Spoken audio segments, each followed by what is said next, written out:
everyone, welcome to back my channel. I hope everyone is having a wonderful day. Before starting the video, please go ahead and hit the subscribe button and give this video a thumbs up.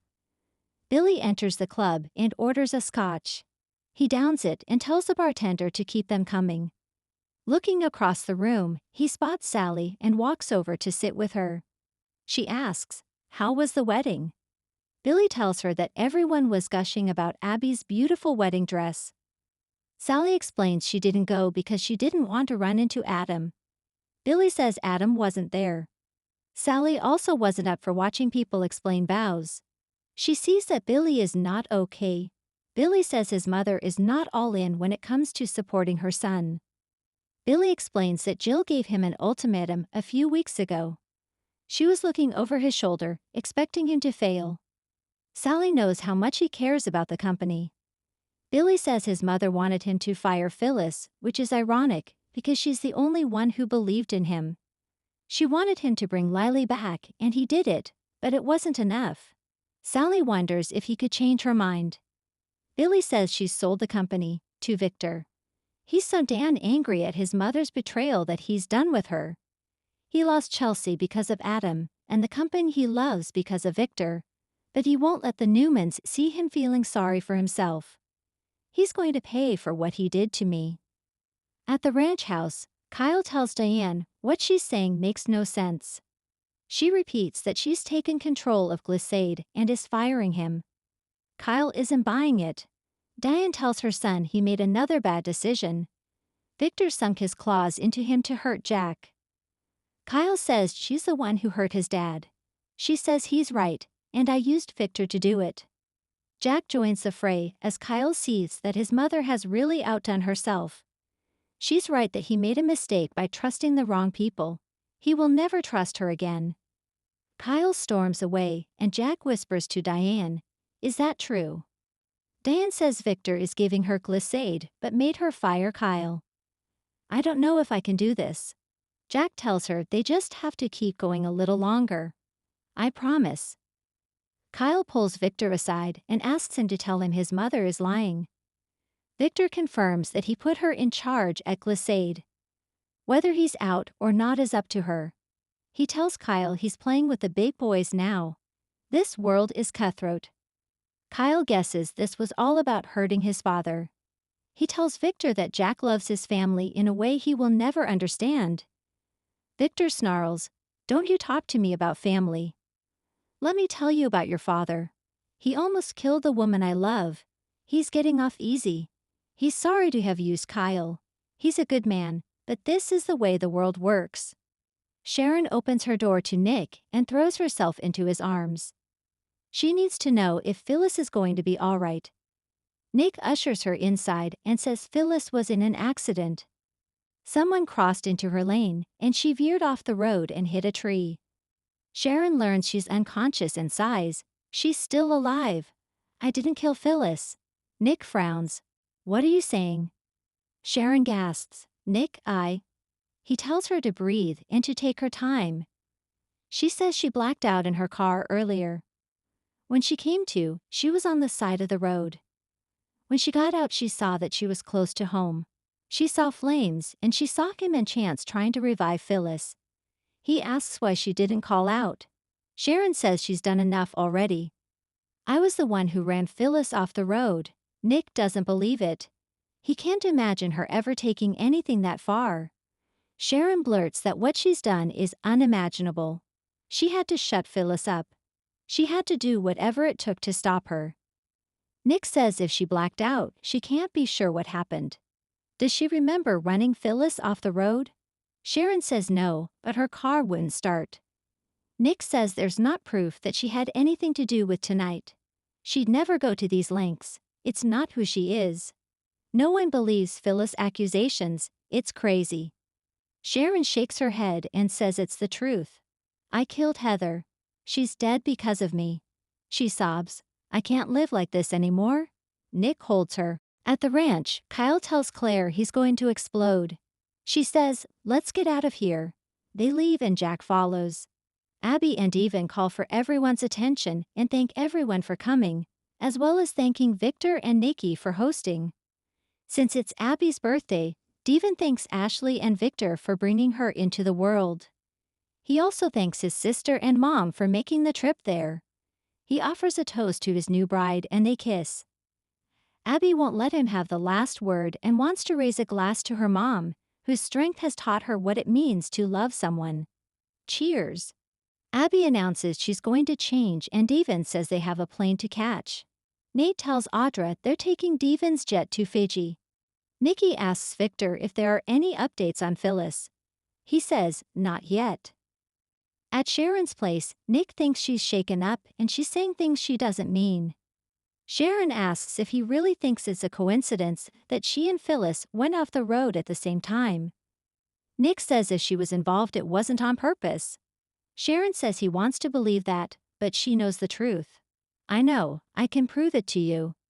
She tells him that they should call Chance so she can make this an official confession. Nick wants to hold off on that and offers tea. Sharon doesn't want tea, her doctor, or to go to Sedona. She just needs to tell the truth. Will you please let me do that? Nick says, okay. Sharon tells Nick this all started with her thinking about Cassie. The memories were more powerful than usual. The work she was doing at Cassidy first became harder and weighed on her. Then there was Lucy and Faith's accident, which brought back the memories and pain of that night. It manifested itself as anger toward Daniel and his family. She started to see Cameron. Nick remembers she told him about nightmares. Sharon says they were full-blown hallucinations. He was right there in the room with her. She could smell him and feel his breath. He was always wearing the bloody shirt from the night she stabbed him. She saw Cassie too, who was like an angel from heaven. But she stopped coming and she was left with Cameron whispering in her ear, telling her to avenge their daughter's death. Sharon says she used Cameron to twist herself into believing if she heard another person in Cassie's name, it would make things better. That's when I came up with a plan to kill Daniel. At the ranch, Nate approaches Lily and says her brother's happy, but her not so much. What's up? Devon joins them and Nate tells him he's got winters covered while he hits the beach. Devon asks Lily if she's okay. She said she's fine and urges her brother to focus on his bride. They hug. Abby reappears to throw her bouquet. She does, and it lands in Audra's hands. She tells Nate, don't get any ideas. At the club, Billy continues to talk to Sally about his mother turning his back on him. He says she loves that company. Sally asks if Jill gave him a reason. Billy says it was about his incompetence and her health. He wouldn't be surprised if Victor threatened to go public with her heart condition. Sally's sorry she's sick. Billy says she doesn't want anyone to know. Sally thinks it's clear he still loves her. That's why what she did hurts so much. At Sharon's place, she tells Nick she was prepared to commit premeditated murder and kill another human being. She planned it all out so she wouldn't get caught. She took poison to Daniel's apartment, broke in and put it in his whiskey bottle. Nick asks if the bottle is still there. Sharon says she poured it out, she couldn't go through with it. She covered her tracks and then Heather came home. She knew she was there to cause trouble. Why didn't she just let me go? She tried to push past her but they struggled and Heather fell. She blacked out and when she woke up she was in Daniel's apartment, and Heather was on the floor in a puddle of blood. She should have called someone, but instead she listened to Cameron, who had her wrap the body in a sheet, drag her to her car, and dump her body in the river. She used her phone to text her family. Sharon cries that she wishes she'd gone to Sedona. She prayed the body would never be found. When it was, she freaked out. Cameron was always there reminding her of everything she had to lose. They agreed someone else had to take the fall. That's when she came up with a plan to frame Daniel. I couldn't bring myself to kill him to get justice for Cassie, but I could still make him pay. She describes planting the towels and phone and creating the unsent text to Paul. Phyllis was right. It was all her. Everything she said was true. Kyle and Claire arrive at the Abbott house. She notes he didn't say anything in the car. Do you not want to talk about it? Kyle wants to check on Harrison and asks Claire to pour them a drink. She's doing so when Jack comes in with Diane. Claire is puzzled when Diane helps Jack remove his coat. What's going on? Kyle comes downstairs and asks, what the hell is she doing here? At the ranch, Nikki tells Victor that was a very nice wedding.